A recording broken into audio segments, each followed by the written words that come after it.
morning. It's Thursday. Did you know it was Thursday? Well, it's Thursday. Wakey, wakey. That's right. I don't know who tell me you guys does not be up before that. I tell myself, I honestly tell myself it's me waking you all up. On DBS is who waking you all up on the morning time. Well, regardless, I take it, don't bust my bubble. Me and DBS waking you all up every day. If you wake up before that, that's not our business. This is your wake up right here. That's where you wake up. That's where you start your day. That's where you get inspired to go on out and be great. And speaking of inspired and going out and being great, let's see what's happening. You need to know what's going on in and around you. Let's see what's our news desk has got to report. Good morning. The St. Lucia Employers Federation, the SLEF, has begun discussions with businesses in the South to assess the impact of the new minimum wage. While initial feedback suggests that many employers have already been paying above the mandated rate, concerns remain over the lack of consultation before its implementation. So that is not to say that other employers may not have experienced negative impact, but for now, those we've spoken to, it's one of two things we observe. They embrace, they welcome, and they have been paying above the minimum wage. As the Federation gathers insights for an upcoming advocacy report, it aims to ensure that all voices, particularly those of small businesses, are heard in future policy decisions and discussions. The Tourism Minister has assured the public that the Caribbean Jewel Seven Wonders Resort development is proceeding as planned. That's despite concerns raised on social media about construction at Mount Pimart. Minister for Tourism, Dr. Ernest Hilaire, confirmed during a pre-cabinet briefing this week that the project is on track, with the beach park portion set to begin once approved. I saw that posting and this is bizarre. I don't know where the person got that from. And I read that I read the posting and the person said there'll be a 9-story office building there. But where did that come from? I don't know where it came from. I don't know whether the person had a nightmare the night before. Sometimes you can dream things and honestly, I mean, this one was just totally bizarre. In the past week, more members of the public have posted videos claiming that there is desecration of the beach environment. The government has faced criticism for selling off the country's natural assets in the name of development. The Discover Dominica Authority hosted a press launch to promote Mas Dominique, one of the Caribbean's oldest and most celebrated carnivals. This year, the authority promises an even bigger and more inclusive experience, inviting revelers from across the globe to immerse themselves in Dominica's rich culture and vibrant festivals. Juve morning. Picture Dominica just before dawn. The streets bathed in the soft glow of streetlights and the quiet excitement of revelers. As the 3 o'clock strikes, the island becomes alive with hypnotic rhythm of Lapo Cabwit and the dynamic pulse of Bouillon and Calypso. Paint, oil, mud, powder fills the air, transforming the streets into a living masterpiece. This is Juve. To make travel easier, Sunrise Airways has partnered with the Discover Dominica Authority to provide inter-regional travel flights for the carnival season, and visitors can also access the island via ferry services such as Express Zeal. Now, in more tourism news, the industry has been central to St. Lucia's economy for over 50 years, and Dr. Judy de Turville-Jacobs' new book, Tourism, offers an in-depth look at its evolution and its challenges. At the book launch, Prime Minister Philip J. Pierre praised Dr. de Turville-Jacobs' work, highlighting its potential to deepen public understanding and strengthen the nation's tourism sector. It was a huge study. So essentially looking at specific sustainable development goals, and I selected 2 sustainable development goals to look at. So one is no poverty, and the sustainable development goal number 8, which is decent work and economic development. So in 3 words, the connections are tourism, poverty, and employment. And we're looking at relationships between those, how it is that if you have a successful, strong tourism product, that should create employment, which should then reduce poverty. In addition, the book examines the coming of the minimum wage, which was merely in discussion stages at the time the book was being put together. Now that it has been implemented, she says this leaves room for future works. And that's a summary of your main stories. Thanks for watching. Good morning. Thank you, our news. We're taking a break and come right back.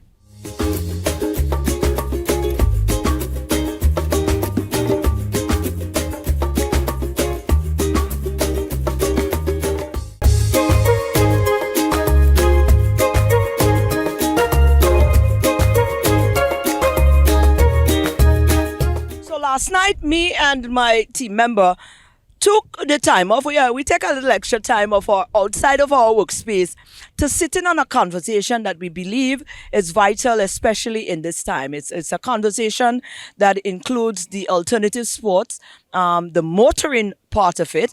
Of course, independence is coming up. There's no drag racing. They can't have any more of that for now.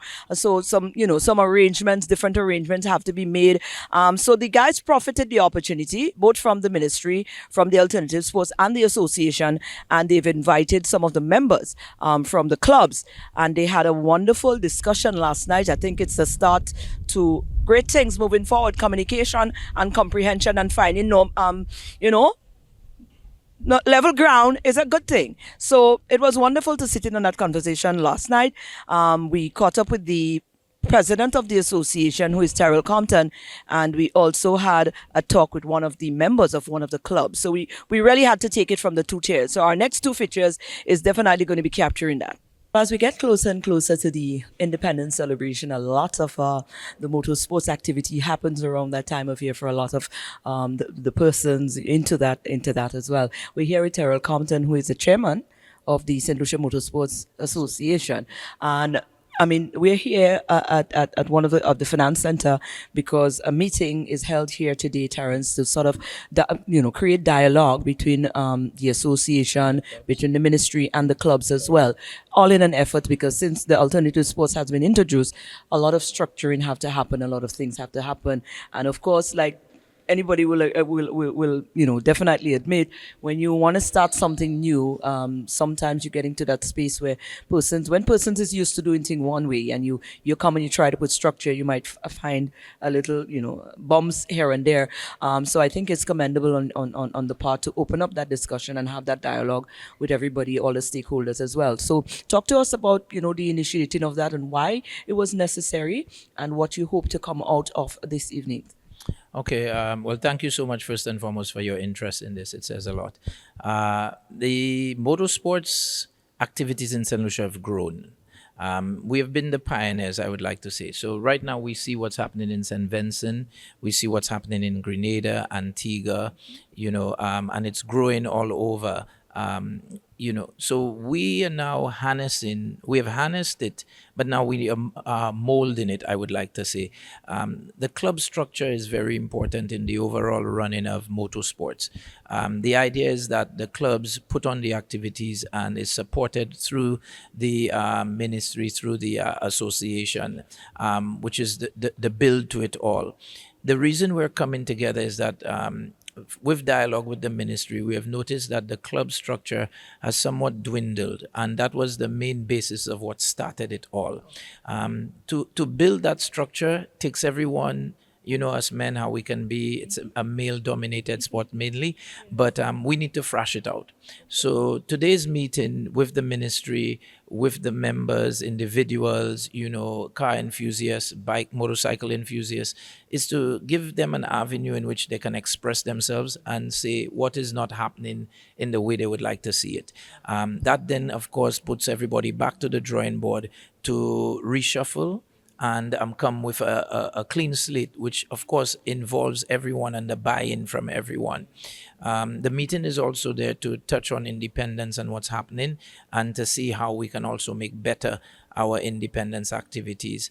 It's not the association, nor is it the ministry to put the structure of motorsports, but it's really the clubs to put on an event, or events rather, that then draw persons to build their base, which then, of course, shows development and growth in motorsports. Right. Competition is healthy, and we've seen it on all angles, from corporate St. Lucia with the different phone companies. When they came in, things started getting better. So the idea is to see the same module of competition grow between the clubs, and therefore fostering a togetherness and bringing out a product that no one else in the Caribbean has. Absolutely. Now, I've been sitting on some of the discussion, and I'm hearing from the both sides. Well, from my listening, it seems that the problem here a lot. It seems that the structuring is beating a lot of the club members. They don't seem to want to or be too comfortable with the whole. They speak a lot about the individuality, but obviously from the ministry standpoint, of course, you need that numbers. You need that body. You need to see unified front. Are you optimistic from the association standpoint that you will really and truly in the near future get the clubs or get the individuals who are or to be forming part of the clubs to really understand, is that a mission? There's just one. You might have to do a lot more talks to be able to get them to understand how important it is, because they are not privy to what it takes from an association standpoint maybe, and also from the government. When you're tracing back things or you're pouring into things, there's got to be such a fine line in terms of how it goes out, how it's been disseminated. The structure. You would come back again to that word structure. Yes. You seem to have a challenge on your hand there, if I was to judge from just listening. How do you plan to address that? Well, first and foremost, go to Google and put what is a president and what is a chairman, and you'll see the difference right there. In a presidency, it's normally a structure that is devoted to revenue generated. The association is not a revenue generated structure. The association is a governing and supportive structure. Hence, you see chairman. If you look at a business module, you see the board members, and there's always a chairman of the board, right? That sort of a structure. And then below that, you will find presidencies and so on. If you go to the FIA even, which is the Federal International, the Automobile, that's the structure they have. If you go to FIM, which is Federal International, the motorcycle, the structure they have is of a revenue base. So they put on the Formula One car racing, with Lewis Hamilton, who just retired, and all of that. So it's a different structure, which is somewhat, in my opinion, different to what we're used to, right? So when you look at the way it plays out, it takes committees to really move the association. So club members are supposed to be part of the committees and not the association working on its own. What you have is the top tier, and every director, so to speak, for finance would build into sponsorship committee. Events would build into the events committee, which would work with the sponsorship committee and assist. And then you have the sporting committee, a sporting director, who builds with the development of training and the techno side of it. Then you get people to form committees under each umbrella. And the idea to that is that you're bringing in members of different clubs. For example, a member of the sound club, because the association doesn't necessarily have a sound person on its executive. So you need to have a committee that comprises of, in the events, a sound member, a car member, a motorcycle member, that sort of a thing. So with every tier on the bracket, it is the committees are filled with members that are associated to every club, which then gives them the power, not the directors. It gives them the power to come up with the plans to disseminate and then put forward activities, right, with the clubs, because they're members of clubs. So I think one of the things is making it clear. It is different. It is not something that is, how could I say, the norm in our structures. And also the inclusion of people is what it does. So you no longer have one set of people doing something. You have an inclusion of more persons involved. That's the idea behind the structure. And I think once we take time to look at it, it is possible that persons would better understand it and see where every section would bring in persons and not leave out people. So everybody feels, how could I say, value. And that's the key word, feels value to being part of the association, and not even being on the board of directors or anything of the sort, but being able to make decisions and guide as well.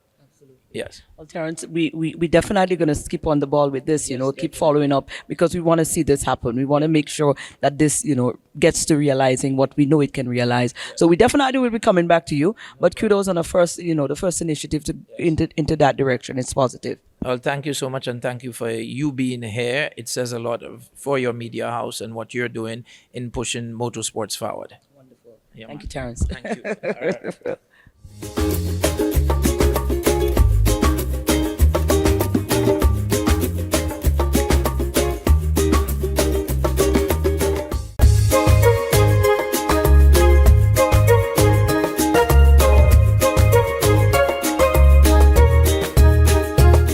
dialogue on the future of motorsports, and now that the association is here, club members are here, potential club members are also here.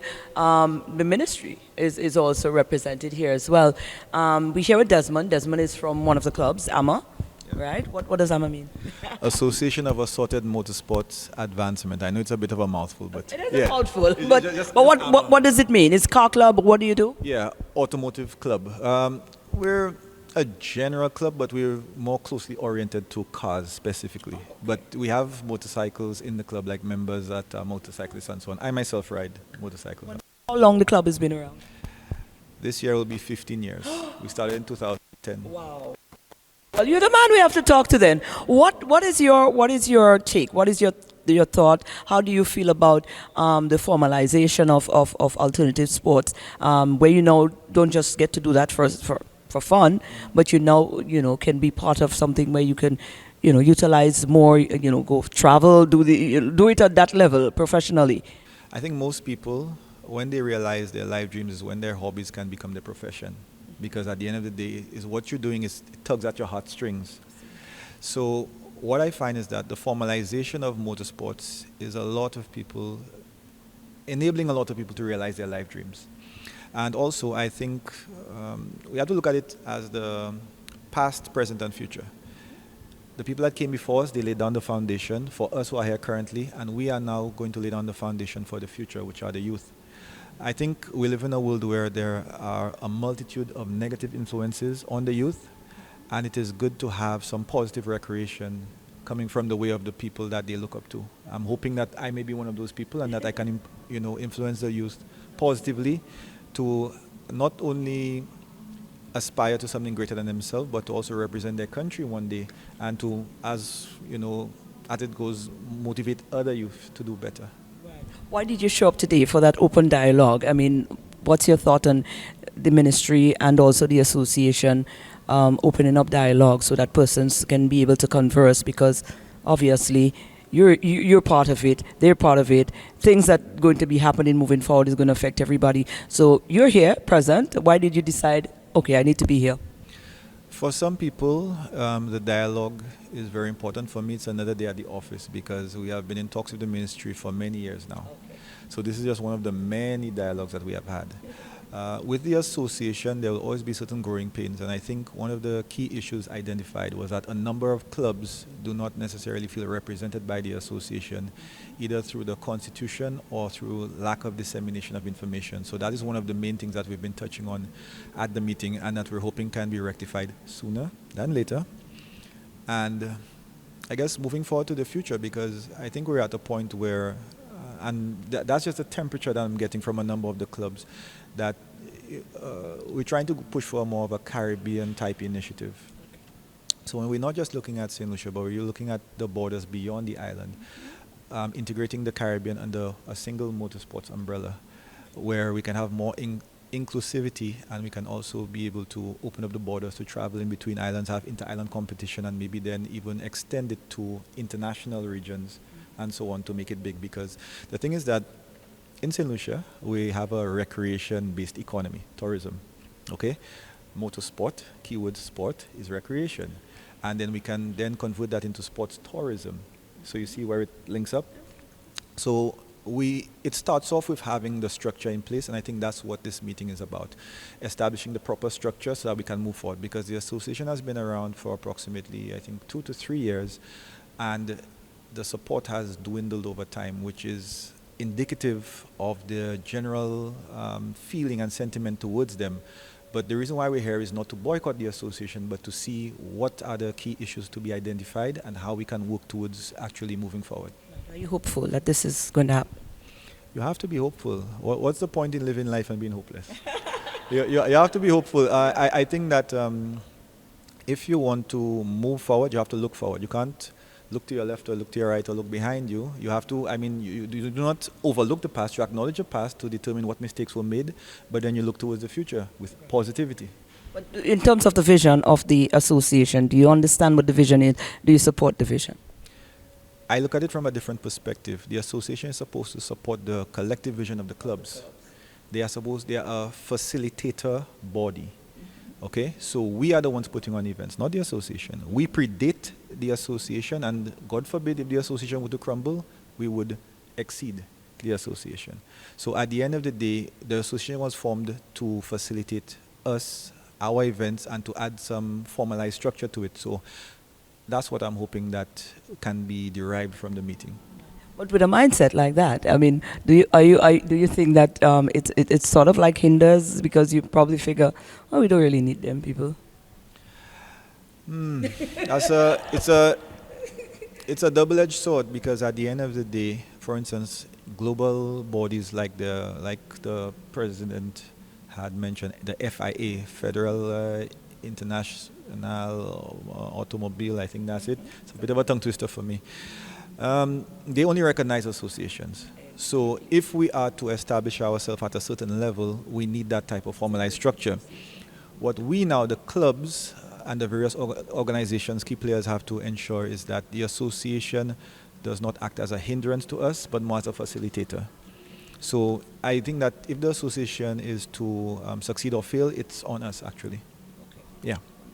And that's been said, we're going to lock it off right there. Thank you for talking to us, and hopefully in the future we want to probably follow some more on your club and see what's going on. AAMA shirts around. Absolutely. And the next time you guys are doing anything, let us know, man. AAMA will sponsor DBS instead of the other way around. Yeah, Yeah. that's man braver. Why not? That's the level we're aiming for, We'll sponsor the news networks. Why not? Absolutely. You could sponsor the morning show, Come up, let me talk. I'm going to sign the check, we're good. Thank you.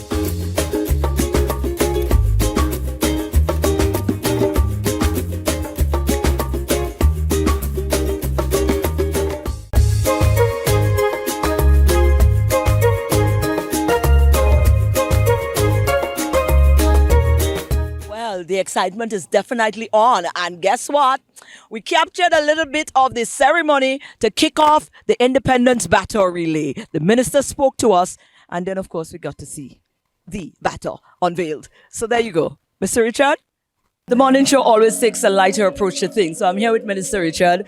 And, of course, we are here because this is the unveiling of the baton and also the start of the relay. And this is your brainchild, Mr. Minister. Yes. And I must commend you. This was a brilliant addition, and what a way to start off. If you really want to get people into the zone of actually starting to resonate with themselves and starting to get excited about their patriotism and be illusioned at what it means, this is a perfect start. So let me say that first up. Thank you very much. I am indeed pleased. I mean, it came about because we wanted to bring St. Lucians together. We wanted to ensure that there was an umbrella of unity that transcended the political divide, religious divides, and every other divide that could exist societally. And so the thing was born. This is our fourth consecutive year, and I'm indeed pleased. It has grown out of proportions. To a level that we never contemplated from the inception. I could tell you, persons have called me from across the globe asking me the dates and when is this place, when is that place, because persons in the diaspora want to ensure that they are tuned in, even if they take a day off when their constituency is being showcased, so that they use it as an opportunity to see the old folk and persons who they know within the constituency participating and showcasing their talent. So I'm pleased that it has turned out that way. And this is my bit of contribution to this great country of ours. Absolutely. Now, Mr. Minister, you talk about when you just started, you didn't anticipate this is going to take off like this. Now that you have seen the potential and where this could head, do you have some, probably, you think it, because I know you like to think it, I like to think, when you see something start and it kick off and it making sense, you normally like to pour into it, see how you can better it. So have you been thinking about ways and which things you want to add to this moving forward? Yes, definitely. I mean, creativity is the hallmark of this whole thing. When we started, we never envisaged that last year a district rep would have given away 45 bicycles, that kind of thing. Putting smiles on the faces of 45 children within a given constituency. So, you take a page from those kinds of deeds, those deeds of benevolence, those deeds that express our St. Lucianness, those deeds that bring us together. And you just hope to expound on it as to the ways and means it may still remain within the echelons of your mind, but definitely we want this to grow to make it an event that the world wants to replicate. I could tell you in Grenada and St. Kitts Nevis, they have already commenced a replication of what it has the semblance of the battle relay, but obviously in its embryonic stages. Mr. Minister, again, kudos to you. We know you have to go back on stage and give your address in a minute, but certainly kudos to yourself being the brainchild, conceptualizing this, and right now it's up to us as the people to ensure that the sustaining of this, because this is something vital, and I know you're feeling it. We got a lot to celebrate, Mr. Minister. Of course we do. I just want to tell St. Lucians again, this time of year, we come together under the umbrella of unity, peace, tranquility, and let us show our St. Lucianness. Our St. Lucianness is a given culture, parts of our culture, our spirit. We are giving people, we are loving people. Let us ensure that those qualities take prevalence over any kind of negativity that a very few might want to permeate through our society. And on that note, Duva Awesome. Duva Awesome, well-being for a nation. Thank you, Mr. Minister. And that's our Thursday show. I hope it was enriched in some way, some form, and you enjoyed it, as you normally do. We thank you. We appreciate you. Keep those feedback coming. And again, we want to take this opportunity. Well, I'd like to take this opportunity to put out a call again. It don't matter what part of St. Lucia. If you view this show every morning, we would love to capture some content, feature some people, some amazing stuff that is happening within your community. So please reach out to us so that we can definitely come do some follow-up and let the rest of St. Lucia and the rest of the world who normally views the show, getting on the action. Don't keep it all to yourself, man. Don't be selfish. Let us know what's happening and we'll come and we'll take a feature. How about that? Have a nice Thursday. Think about it, and we hope to get some calls by next week.